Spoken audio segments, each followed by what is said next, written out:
어,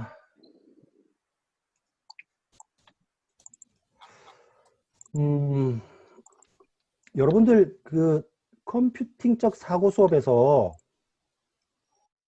프로그래밍 언어 개괄에 대해서 어느 정도까지 배우셨어요?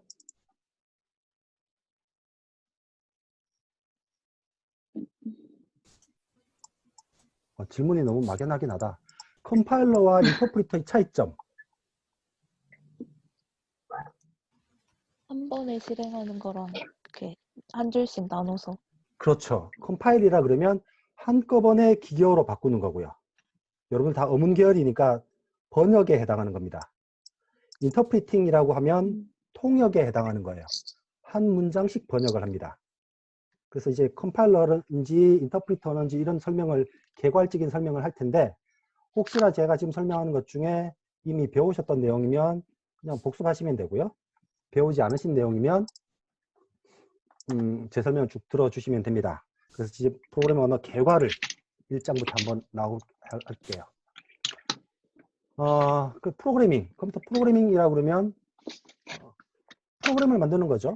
근데 그 프로그램은 컴퓨터가 이해할 수 있는 언어로 만들어야겠죠.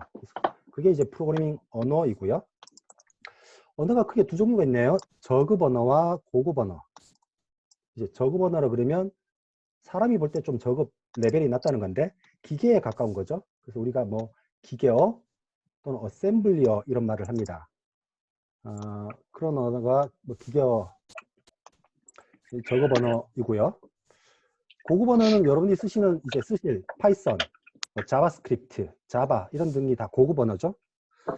저급 언어와 고급 언어를 비유해서 설명하면 고급 언어는 포크레인입니다. 저급 언어는요, 홈이에요. 홈이나 포크레인 둘 다 땅을 팔 수 있지만 포크레인이 더 생산성이 높죠. 그죠? 그래서 고급 언어가 생산성이 높다고요. 프로그램을 쉽게 만들고. 근데 홈이의 장점이 뭐예요? 홈이의 장점, 포크레인에 비교한 장점. 세밀한 작업. 세밀한 작업을 할 수 있습니다. 작은 돌이 있는데 주변을 살살 팔 수 있죠. 세밀한 작업, 하드웨어를 컨트롤하는 세밀한 작업은 기계어가 훨씬 좋다고요. 그래서 여러분이 쓰시는 대부분의 운영체제도 대부분은 고급 언어로 작성되어 있지만 하드웨어를 컨트롤하는 부분은 다 기계어 또는 어셈블리어라는 걸로 만들어집니다. 어셈블리어가 뭔지는 차후에 설명을 드릴게요. 하여튼 저급 언어는 기계하고 가까운 거다. 근데 일반인이 쓸 일은 거의 없다. 컴퓨터 학부 학생도 거의 안 씁니다. 대부분 다 고급 언어를 쓰고요. 그래서 보시면 왼쪽에 보시면 요게 C 언어입니다. 요게 C 언어고요.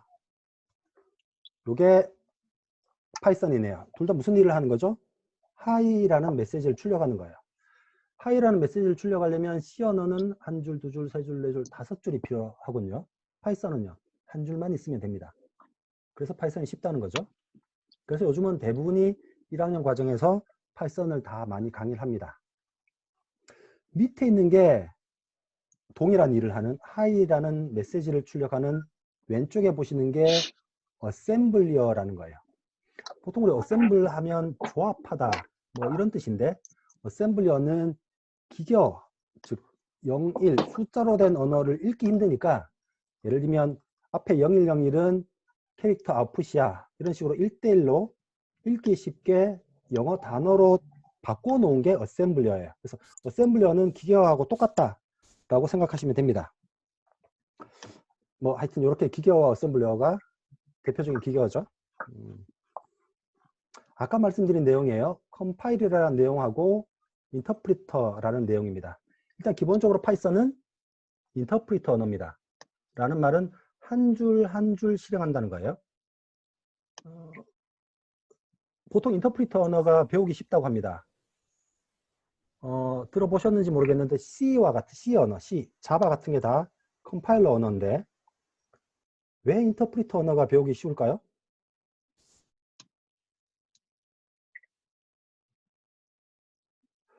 왜 배우기 쉬울까? 어디서 오류가 나는지 쉽게 발견할 수 있어서. 맞습니다. 한 줄 한 줄 실행하니까 어디서 오류가 나는지 오류가 난 그 문장에서 딱 끝나거든요. 그리고 여러 줄 있으면 오류가 난 어떤 문장 뒤에 오류가 있더라도 오류가 있을 때까지는 다 실행을 해줘요. 어차피 한 줄 한 줄씩 통역하는 거니까. 근데 번역은 전체를 한꺼번에 기계어로 다 바꾸는 과정에서 오류가 있으면 실행조차 안 되죠. 그렇지만 인터프리터, 통역은 오류가 있는 문장을 만나기 전까지는 한 줄씩 다 실행이 되니까 오류 판별이 훨씬 쉽죠. 그리고 한 줄씩 결과가 다 나오니까 훨씬 배우기 쉽다는 겁니다. 그런데 솔직히 말하면 파이썬도 고급진 부분에 가면 배우기 힘들어요. 앞부분이 쉽다는 이야기입니다. 그죠? 몇 가지 용어를 설명드릴게요. 밑에 소스 코드 또는 오브젝트 파일 뭐 이런 말을 설명할 건데, 소스 코드는 여러분이 작성한 그 영어 문장으로 된 코드를 소스 코드라고 해요. 그 놈을 번역하면 오브젝트 코드라고 합니다. 오브젝트 코드. 우리가 오브젝트 코드 또는 기계어 코드라고 말하는데, 하여튼 소스 코드를 번역하면 오브젝트 코드가 되는 거고요. 뒤에 링커라는 단계가 있습니다. 아마 프로그램이 사이즈가 크면 하나의 소스 파일로 만들 수 없겠죠. 여러 개의 소스 파일로 만들어 두면 각각을 오브젝트 코드로 바꾸고 그 놈을 합쳐서 하나의 실행 파일을 만들겠죠. 연결. 그 과정을 링킹이라고 합니다. 그래서 링커가 필요하겠죠. 그래서 기본적으로 고급 언어가 실제 컴파일되는 과정은 컴파일을 하고 나서 링킹을 하면 된다. 2단계라는 겁니다. 실제로. 그렇지만 파이썬은 인터프리터니까 뭐 이런 과정이 다 숨어 있습니다. 내부적으로. 고급 언어의 컴파일 과정. 제가 이 교재에서 참고라고 쓴 부분은 참고니까 필요하면 나중에 돌아와서 설명을 드릴게요. 지금 당장은 필요하지 않습니다. 그리고 프로그래밍 언어의 세대별 발전. 이거는 교양 필수에서 배우셨죠. 어떤 언어가 50년대에 나타났고 뭐 이런 이야기 절대 중요하지 않습니다. 시험에도 안 나올 겁니다. 그래서 그냥 대충 에세이처럼 보시면 돼요.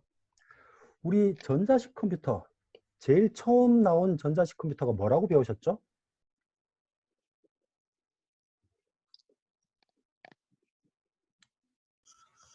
제일 처음 나온 전자식 컴퓨터, 2차 대전 도중에 만들어진 그 컴퓨터 이름은?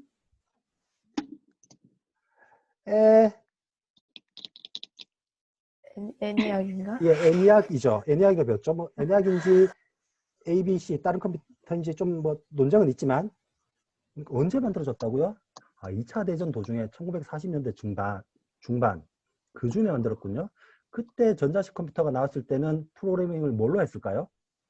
어떤 언어로 했을까요? ENIAC은 뭘로 프로그램했을까? 기계요? 아니요, 그때는 기계어도 없었어요. 기계어가 없으면 뭘로 프로그램하지? 그때는 전선을 꼽고 연결하는 게 프로그램이었어요. 그때는 소프트웨어라는 개념이 없었습니다. ENIAC은. 그래서 연결된 회로를 밖에서 이렇게 연결하는 거죠. 선으로. 그래서 그때는 하드와이어드, 딱딱한 전선으로 프로그램했다라고 해서 하드와이어드 프로그래밍이라고 합니다. 그게 불편하니까 나온 게 기계어 프로그래밍이에요. 그래서 기계어 프로그래밍이라는 게 나온 자체가 소프트웨어라는 개념이 생긴 거죠. 그러니까 ENIAC 때는 소프트웨어라는 개념이 없었어요. 다 하드웨어입니다. 모르셔도 됩니다. 그래서 50년대쯤에 이제 기계어가 나오고 01, 이걸 기억하기 힘드니까 어셈블리 언어라는 게 나옵니다. 어셈블리 언어. 근데 어셈블리 언어도 기계어와 똑같아요. 01이 그냥 add, 1010이 subtract 이렇게 바뀐 것만 다르지 똑같습니다. 불편하죠. 그래서 50년대 초반에 이제 고급 언어가 나옵니다. 그 당시 나온 고급 언어 중에 대표적인 게 포트란 들어보셨죠? 아마 1학년 교양 때 배우셨을 거고, 포트란, 리스프, 코볼이라는 거예요. 현재도 다 씁니다. 이놈들이 지금 50년대에 나타났으니까 한 70살 된 언어인데 아직까지 다 씁니다. 특히나 코볼 같은 언어는 은행권에서 여전히 써요. 여러분들이 스마트폰 뱅킹을 다 쓰지만 실제로 그 일을 처리하는 그 서버에는 코볼이 아직 돌아갑니다. 왜 그럴까요? 그 서버에서 돌아가는 코볼로 된 프로그램을 요즘 나오는 언어로 바꾸려니까 불안하죠. 어딘가 오류가 있을까봐 바꾸는 과정에. 그 선뜻 못 바꿔요. 껍데기만 바꾸죠. 웹 화면 바꾸고